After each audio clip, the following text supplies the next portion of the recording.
Welcome back to our Meenu's lifestyle அப்படின்னு சொல்லி நம்ம ஸ்டார்ட் பண்ணுறோம். இந்த வீடியோ எதுக்கு அப்படின்னு சொல்லி பார்த்தீங்கன்னா, இது வந்து குட்டியாக ஃபுல் விலாக் வந்து போட்டிருக்கோம். இந்த கேக் வந்து ஷார்ட்ஸில் நிறைய டைம் அப்லோட் பண்ணியாச்சு.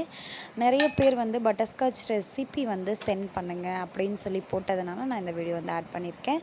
இப்போ நான் என்ன பண்ணிகிட்ருக்கேன் அப்படின்னு சொல்லி பார்த்தீங்கன்னா, பட்டர்ஸ்காட்சை என்ன பண்ணும்போது ப்ரலைனும் சாஸும் ரொம்ப ரொம்ப இம்பார்ட்டண்ட்டு. அதை நம்ம வீட்லேயே ரெடி பண்ணோம் அப்படின்னா ரொம்பவே டேஸ்ட்டு சூப்பராக இருக்கும். அந்த வந்து சாஸ் மாதிரி ரெடி பண்ணுறதுக்கு வந்து நான் இப்போ வந்து 2 கப் வந்து 1/4 கப் மெஷர்மெண்ட்டில் 1/4 கப் வந்து சர்க்கரை ஆட் பண்ணிக்கிட்டேன். அது நல்லா வந்து ப்ரௌன் கலரில் வந்ததும் கொஞ்சமாக வந்து கரைஞ்சி வந்ததும் பட்டர் வந்து அதுக்கு ஈக்குவலாக கொஞ்சம் ஒரு பீஸ் ஆஃப் கட் வந்து போட்டுக்கிட்டால் போதும். ரொம்ப வந்து அதிகமாக இருக்கக்கூடாது. அப்புறம் 1 கப் ஆஃப் பால் வந்து நம்ம ஊற்றிக்கிட்டோம் அப்படின்னா ஸ்வீட் டேஸ்ட் வந்து ரொம்பவே நல்லா எடுத்து கொடுக்கும். இல்லைன்னா 1/4 கப்பு நீங்கள் ஊற்றிக்கிறதா இருந்தாலும் ஊற்றிக்கலாம். ஸோ சாஸ் ரெடி ஆகிடுச்சு. ஃபர்ஸ்ட் வந்து ப்ரலைனும் ரெடி ஆகிடுச்சு. அது நார்மல் தான். நம்ம வந்து பாகு ரெடி பண்ணி அதில் நட்ஸை போட்டோம்னா வறுத்துட்டு போடணும் நட்ஸு. அதை மிக்சியில் போட்டு பவுட்ரு பண்ணிக்கணும். இதுதான். ஸோ நான் கேக்கும் ரெடி பண்ணிட்டேன். அதை நல்லா கட் பண்ணி பட்டர் பேப்பரில் நல்லா ரோல் பண்ணி வச்சுருவேன். நல்லா ஆறி இருந்தால் தான் நல்லா வந்து சூப்பராக ட்ரை ஆகி கிடைக்கும் நமக்கு. ஃபஸ்ட்டு வேலையே வந்து இந்த மெஸ்ஸியான வேலை தான். ரொம்ப ஒரு மாதிரி சல்ல பிடிச்ச வேலையாக இருக்கும். ஃபஸ்ட்டு நம்ம வந்து இந்த கேக் க்ரீமெல்லாம் கொண்டு வரதுக்கு முன்னாடியே நான் என்ன பண்ணிடுவேன், பன்னு ஃபஸ்ட்டு எடுத்துகிட்டு வந்து பட்டர் பேப்பர்லாம் விரித்து கையெல்லாம் நல்லா க்ளீன் பண்ணிட்டு தான் இந்த வேலையெல்லாம் பண்ணுவோம். அதெல்லாம் பயப்படாதீங்க. ஸோ டேபிளை ஃபஸ்ட்டு க்ளீன் பண்ணிவிட்டு அதுக்கப்புறம் நம்ம ஐசிங் பண்ண ஸ்டார்ட் பண்ணோன்னா நமக்கு கொஞ்சம் ஈஸியாக இருக்கும். ஸோ நான் ரெடி ஆகிட்டேன். இந்த மாதிரி வந்து இது 3 கேஜி அப்படிங்கிறதுனால கீழே வந்து 2 கேஜி மேலே 1 கேஜி. இப்போ வந்து 2 டைம் பேக் பண்ணி எடுத்தேன். மொத்தம் 6 லேயர் கீழே மேலே ஒரு 6 லேயர். 1/2 கேஜி 2 டைம் பேக் பண்ணி எடுத்தது, 1 கேஜி 2 டைம் பேக் பண்ணி எடுத்தேன். ஸோ அதை ஹைட் வந்து கரெக்டாக இருக்கா அப்படின்னு சொல்லி வச்சு பார்த்துக்கிறேன். நம்ம அரேஞ்ச் பண்ணி வச்சுக்கிட்டா தான் நமக்கு ஒரு ஐடியா கிடைக்கும். அதுக்கப்புறம் என்ன, நம்ம நார்மலாக வந்து சுகர் சிரப் வந்து ஆட் பண்ணுறது தான். அந்த சுகர் சிரப்லேயும் நம்ம கொஞ்சம் வந்து பட்டர்ஸ்காட்ச் சாஸ் ஆட் பண்ணிக்கிறதா இருந்தாலும் ஆட் பண்ணிக்கலாம். நான் கொஞ்சம் வந்து அதுவும் ஆட் பண்ணிக்கிட்டு க்ரஷ் இருக்கும் இல்லையா, அதுவும் ஆட் பண்ணேன். டேஸ்ட் வேறு லெவலில் இருந்துச்சு.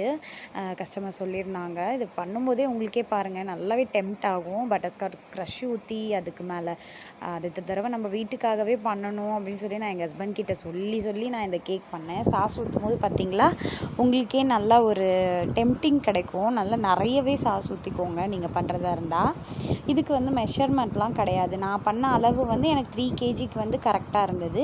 இல்லை இன்னும் கொஞ்சம் எனக்கு நிறையா வேணும், எக்ஸ்ட்ரா பண்ணி வச்சுக்கிறதா இருந்தாலும் பண்ணிக்கலாம். அடிக்கடி கேக் ஆர்டர் வருது அப்படின்னா நமக்கு எப்போயாவது தானே வரும், நம்ம அப்பப்போக்கு பண்ணிக்கலாம். நம்ம வீட்டுக்கு பண்ணுறோம், சேர்த்தி பண்ணுறோன்னா இன்னும் கொஞ்சம் நான் சொன்னதோட மெஷர்மெண்ட் வந்து அதிகப்படுத்தி பண்ணிக்கோங்க. இல்லைனா கமெண்ட் பாக்ஸில் கமெண்ட் பண்ணுங்கள், நான் உங்களுக்கு என்ன மெஷர்மெண்ட் அப்படின்னு சொல்லி நான் பண்ணுறேன்.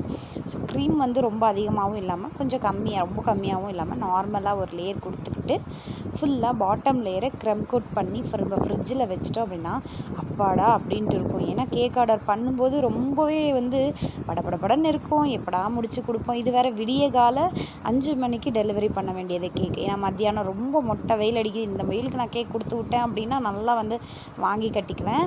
அவங்களே வந்து வாங்கிக்கிறேன் அப்படின்னு சொல்லிட்டாங்க. ஸோ வந்து நான் இது வந்து நைட்டு மிட்நைட் 2 o'clock எடுத்துகிட்ருக்கேன்னு நினைக்கிறேன். அப்போ ஸ்டார்ட் பண்ணி விடிய செஞ்சிட்ருந்தோம். லேயராக பண்ணும்போது எனக்கு அவ்வளோ டெம்ப்டாக இருந்தது. என்னடா பண்ணுறது, நம்மளால் வேணால் கேக் பண்ணோம், நம்மளால் சாப்பிட முடியாது. நம்ம வந்து இப்போ பண்ணிகிட்ருக்கோம். பட்டர்ஸ்காட்ச் ஃப்ளேவர் வந்து யாருக்கெல்லாம் பிடிக்கும் அப்படின்றத கமெண்ட் பாக்ஸில் கமெண்ட் பண்ணிக்கோங்க.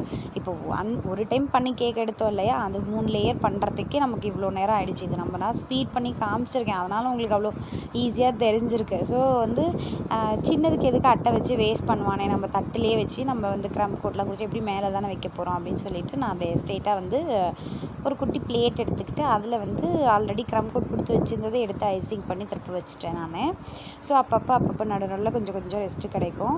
பார்த்திங்களா, அது எல்லோ கலரில் இருக்குன்னா அந்தளவுக்கு க்ரஷ்ஷு அது இதுன்னெலாம் போட்டிருக்கேன். அதில் கலர்லாம் எதுவும் கிடையாது. நம்மளோட எசன்ஸ் எல்லாமே சேர்த்து தான் அந்த க்ரம் கோட்டில் வந்து அவ்வளோ இது. ஸோ வந்து பாஸ் பேபி தீமில் தான் இந்த கேக் வந்து பண்ணிகிட்ருக்கேன். டாப் வந்து ஒயிட் கலரையும் பாட்டம் வந்து ப்ளூ கலரில் தான் இருக்கும். ஸோ மாற்றி மாற்றி கூட பண்ணுவாங்க. இந்த கஸ்டமர் அனுப்பிச்ச பிக்கரில் வந்து எனக்கு இப்படி தான் இருந்தது. நீங்களும் ஒரு வேளை சேலமாக இருக்கீங்க, எங்ககிட்ட கேக் பண்ணிக்கணும்னு உங்களுக்கு ஆசையாக இருக்குது அப்படின்னா நம்ம நம்பரை காண்டாக்ட் பண்ணி ஆர்டரை ப்ளேஸ் பண்ணிக்கோங்க. சூப்பராகவே நான் பண்ணி கொடுக்குறேன். உங்களுக்கு எப்படி வேணுமோ அந்த அளவுக்கு நான் வந்து சூப்பராக பண்ணி கொடுத்துட்ருக்கேன். எல்லாருமே நல்லா பாசிட்டிவ் ரிவ்யூ தான் கொடுத்துருக்காங்க. டேஸ்ட் வந்து சூப்பராக இருக்கும். நம்மக்கிட்ட ரொம்பவே டேஸ்ட்டு சூப்பராக இருக்கும். ஒரு டைம் ஆர்டர் பண்ணி பாருங்கள், அப்போ தானே தெரியும் அப்படின்னு சொல்லிட்டு நான் சொல்கிறேன். ஸோ மேலே வந்து கொஞ்சம் நார்மலாக ப்ளைனாக இருந்த மாதிரி இருந்தது. ஸோ நம்ம வந்து இந்த மாதிரி வேவியாக கொடுத்துக்கிட்டா சூப்பராக இருந்தது.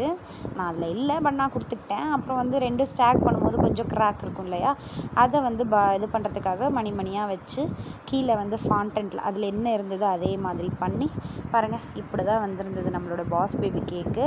ஃபாண்டன்ட் ஒர்க்லாம் பண்ணி நைட்டாக தான் நான் பண்ணேன். எனக்கு முன்னாடியெல்லாம் பண்ணி வைக்க டைம் இல்லை. அன்றைக்கான ஆர்டர் வந்து இப்படி தான் இருந்தது. ஸோ சூப்பராக பண்ணி முடிச்சு இந்த கஸ்டமரை வந்து நான் ரிவ்யூவும் நல்லா வாங்கிட்டேன். டாட்டா பாய்.